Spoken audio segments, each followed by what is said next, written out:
No primeiro vídeo de nossa série, vimos o que são gases de efeito estufa e como eles influenciam em nossa vida.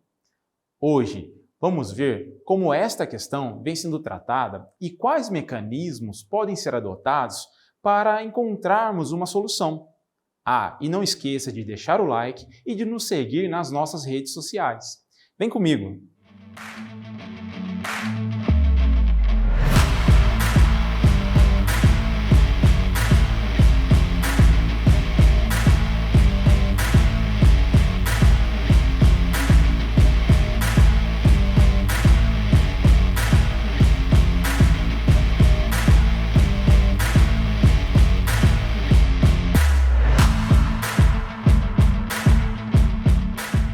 Até o fim da década de 1950, o sentimento global era que os recursos naturais seriam inesgotáveis e infinitos, que a humanidade poderia usufruir desses sem ter que se preocupar com a sua preservação.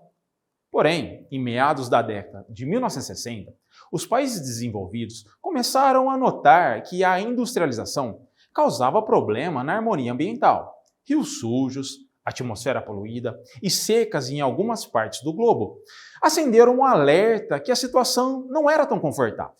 Um relatório chamado Limites do Crescimento foi um dos primeiros estudos científicos a tratar da preservação ambiental. Nele, 4 grandes questões foram elencadas e suas respostas seriam a solução para a sustentabilidade. São elas: o controle de crescimento populacional, o controle do crescimento industrial, a insuficiência da produção de alimentos e o esgotamento dos recursos naturais. Apesar de existirem legislações ambientais em alguns países, como aqui no Brasil, naquele período a preocupação com o meio ambiente não estava nos holofotes tanto de governos quanto da sociedade civil. Mas logo isso mudou. O primeiro grande evento sobre meio ambiente e mudanças climáticas realizado no mundo foi a Conferência de Estocolmo, ocorrida em junho de 1972. Nela, chefes de Estado de 113 países e mais 400 instituições governamentais e não governamentais abordaram temas relacionados com a poluição atmosférica e os recursos naturais. Naquela primeira discussão, foram formados 2 blocos. De um lado, os países desenvolvidos, que defendiam a redução imediata do ritmo de industrialização, e de outro, os países em desenvolvimento, aqueles que se recusavam a assumir compromissos, aqueles compromissos que limitariam sua capacidade de enriquecer e prosperar. Por essa divisão, a conferência ficou marcada pela disputa entre o time do desenvolvimento zero, defendida pelos países desenvolvidos, e o time do desenvolvimento a qualquer custo, defendida pelas nações que ainda o desenvolviam.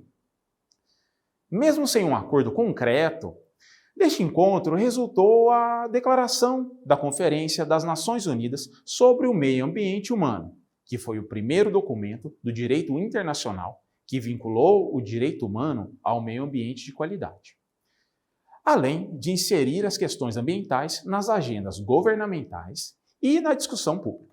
Assim, no dia 3 de julho de 1992, aqui no Brasil, na cidade do Rio de Janeiro, iniciava a Rio 92, Cúpula da Terra, ou Eco 92, uma conferência entre 178 chefes de Estado organizada pela ONU, para debater o problema ambiental a nível mundial.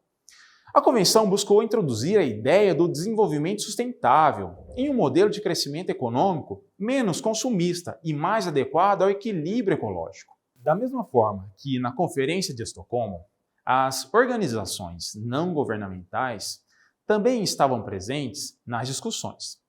Porém, fizeram um encontro paralelo, chamado de Fórum Global. Findadas as discussões, alguns documentos importantes foram elaborados, sendo eles: a Carta da Terra, voltada para a construção de uma sociedade global pacífica, justa e sustentável; a Declaração de Princípios sobre Florestas, que faz uma série de recomendações para a proteção, conservação e desenvolvimento sustentável florestal; a Declaração do Rio sobre Meio Ambiente e Desenvolvimento, que estabeleceu princípios básicos para o desenvolvimento sustentável, a dignidade humana, o meio ambiente e as obrigações dos Estados em matérias de direitos ambientais dos seres humanos.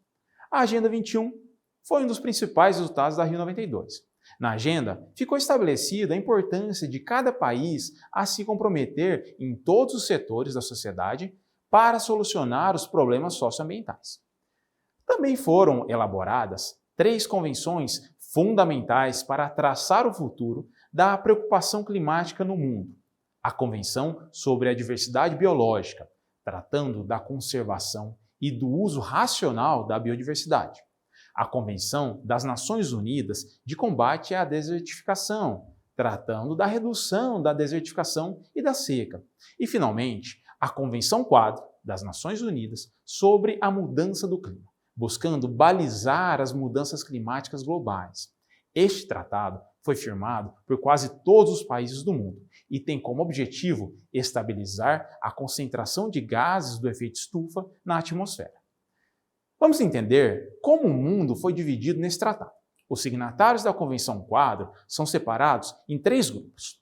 Os chamados países do Anexo 1, ou países industrializados, países do Anexo 2, que são países desenvolvidos e que pagam os custos para os países em desenvolvimento. E, por fim, os países em desenvolvimento.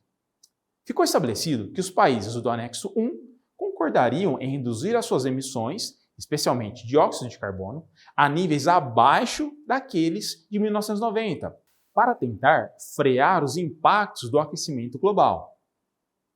Na Convenção Quadro das Nações Unidas sobre a mudança do clima, nasceram as Conferências das Partes, sendo a COP3, realizada em Kyoto, no Japão, a mais famosa.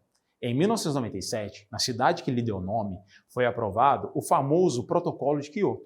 Nele foram estabelecidas premissas para colocar em prática todas as intenções e convenções de combate às mudanças climáticas. Dentre as diretrizes estabelecidas, um bom exemplo é o Mecanismo de Desenvolvimento Limpo, ou MDL, que viabiliza a transferência de recursos dos países do Anexo 1 aos países em desenvolvimento. Mas como esses mecanismos funcionam? O Mecanismo de Desenvolvimento Limpo é uma forma de países e empresas que buscam reduzir as emissões de gases de efeito estufa a investir em projetos justamente que promovam esta redução. Tais mecanismos são executados por meio de projetos financiados com o objetivo de minimizar a emissão de carbono. Os projetos de MDL, quando aprovados, promovem a garantia de redução de poluentes por meio de reduções certificadas de emissão. É possível que empresas, indústrias ou países que não estão atingindo suas metas comprem para atingi-las. De forma voluntária, os créditos de carbono emitidos a partir dos projetos de MDL também podem ser comercializados por empresas e por pessoas que desejam compensar as suas emissões de CO2.